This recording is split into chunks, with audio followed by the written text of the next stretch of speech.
Hey, good afternoon, brother. Well, good afternoon. How's it going for you? Pretty good, pretty good. I got my new glasses on. Look like a professor like you there, a little bit studious. Yeah. It's always important to be studious when you're a professor, man. That's what they pay you for. A lot of stuff that you can learn from ChatGPT, but a lot of times people don't know what to look for, or like what to ask, or something like that, or what kind of information they need to know. So this kind of like guides people. And AI should be used in university courses as a teaching tool. in fact, when you're developing a course, I've kind of found it easier. Like when you're looking up information, you want the students to use ChatGPT to answer some of the questions because they can be involved and it's much quicker and they can get it done like the right way. They have to like synthesize the information and figure out the best way of answering the question the right way. Well, that's pretty good. So you're actually a professor who encourages your students, or would encourage them to use ChatGPT to kind of analyze stuff, right? Yeah, so, instead of like using it to cheat with stuff. Yeah, I learned it from a professor that he was my mentor actually, and he told me the same thing. He goes, well, because I wasn't sure like how that would work, and he goes, well, no, I'm designing my course so that the students are required to use ChatGPT to solve some of their problems and stuff. Well, that's good. Well, that's great. I mean, that's an open-minded professor there. Yeah. I think that's good because you can use it instead of just saying, "Don't use ChatGPT, you'll be cheating." But let's use it in the right way. That's a good thing. We have already been seeing some mistakes that AI commits with online apps and even tools like ChatGPT. Well, I was on vacation recently, and my friend, he loves AI, uses it for everything, like, hey, I want to go here, I want to go there, what do we do over here, what's good to visit over here. But every time we were driving around to look for a restaurant, this AI lady would come on and go, yeah, well, here's this restaurant, and it's got a great vibe, and it's got good prices, and it's called this and that, and, and every single time, for 2 days, she was always wrong. And this place didn't exist. So we go to the place, yeah. And it's like, it wasn't once, it wasn't twice, it happened like 4 or 5 times in a row. And we were getting frustrated. It's like, because she's so confident, she said, oh yeah, this place can accommodate this, it's open from these hours, and she knows everything about this restaurant that doesn't exist in this town for some reason. So I don't know why it was wrong, but it was wrong a lot. And I'm not sure if you've run into that, where it's wrong sometimes. Yeah. I think a lot of times, I know it tailors your answers based on what you said before, so it could be partially right, but not the best answer.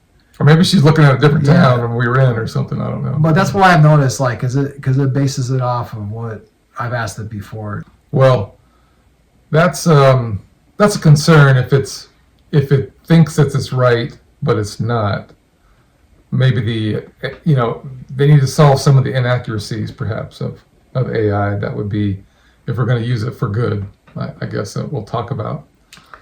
I think they can solve a lot of it. The stuff I was talking about, like the inaccuracy based on your past decisions, they can probably modify that in their algorithms. Like, it doesn't have to be that way, but maybe that's just that's the base way that it works. Well, AI is very young. It's like a adolescent. Let's say. Yeah. So adolescents are always right, they got to grow and get more knowledge. Maybe that'll happen. So we'll see. So. Yeah. Well, before we get to the good, I got one more bad. Do you mind if I? Yeah. Go ahead. Yeah. My daughter was talking about this, but that it can suck up all of these information from all over the place.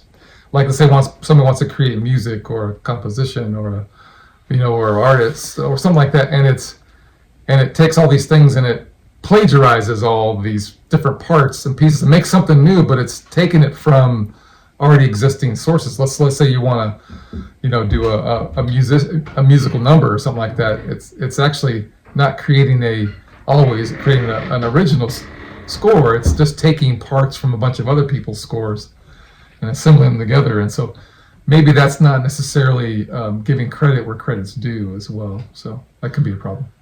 Yeah, that's true. A lot of intellectual property. There may be intellectual property issues in the future with it and stuff. So yeah. AI has been implicated of causing some climate change problems already because of the land, water, and other resources it uses. You mentioned ChatGPT, which is a form of AI, right? Mm-hmm. and AI, artificial intelligence. Where that's a big deal coming online. You see now with searches and stuff, it says, "Oh, AI response," and stuff. So it's a big deal. Do you remember how much it's becoming so much of a power hog, though? Do you know how much power it's going to use in the future of our Yeah. worldwide grid? Right now, it's only about like 1 to 2%, but it's going to go up to 10% in the next 10 years. Or Right, something. yeah, by Might 2035, even it might go be 10 9 to 10% of the world's power, which means it'll be more in the U.S. because we use a lot of it. Probably use the lion's share of it. That's a lot. That's a lot of Um, power. Yeah.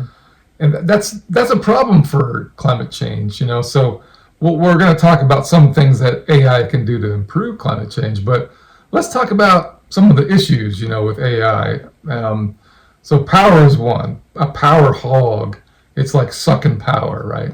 Yeah. What else do you think that AI might be problematic? Well, I did hear a professor tell me, and he says that a lot of these, they use up quite a bit of land and water. That a lot of the deforestation is starting to happen because they're putting these data centers out in out where forests are and stuff, and they're using a lot of water and land, and it's causing. He says like some people have noticed the insect population is just rapidly depleting. Like he says, and some people are kind of attributing that to maybe AI or whatever. I don't know if that's. Done some I think research the insect problem might have been separate from what he said about AI. But he said that a lot of the deforestation going on with the trees So and stuff definitely that part, is being contributed by AI, like accommodating for all those data centers. Yeah, that's and unfortunate. desertification too. Like that's the same thing. Like it's starting to be more deserts. Yeah. A in the lot of area. water they use to cool things down with, right? So Yeah. because it creates a lot of heat as well with all that computing power. So you have to use a lot of cooling. That's a lot of power. That's unfortunate. So not a good thing for climate change. Taking care of getting rid of some of our greenery that our carbon sinks. That suck the carbon out of the air. That's not a good thing. So for example, I like the president of El Salvador. He's cleaned up the country a lot. I don't know if you've heard. I forget his name, but he's been doing a pretty good job. Like Okay. if you believe in like a lot of the problems have been solved by him basically, but he basically has a AI center and it's powered by geothermal, but it's in like where the forest would be. So it takes up some land, but yet it's powered by geothermal, which is good. That is good, because you're not having to use a lot of different kind of energy sources. That it's a green energy source that's powering the AI. Well, very good. So he's cutting down some trees, but he's saving power at the same time. So, so that's 50-50 you maybe. get a good trade-off there or something. That's good. Even though AI may be causing some problems for climate change, it could be used to solve many of the problems related to it. Yeah, speaking of AI, we were talking about how it affects climate change. There's a lot of problems with climate change that we've talked about in our past videos. So it is bad in certain respects with it, but any good tool, you can perhaps use it to help solve some problems that are being caused by different areas. But you were saying that maybe with all of these problems, including the power problem, maybe there's some things that can provide that are going to be helpful for climate change, right? I think so. There's a lot of things where if it thinks faster and it adjusts correctly to the decisions we make here on, in communities and out in the rural places, that if it adjusts correctly and it uses the right information and makes the right decisions, that it could help us out a bit, with problems that we have that are causing climate change, but also to make things much more efficiently. That's the name of the game, is to make things much more efficient and practical. So that I see a lot of room for AI being able to do that.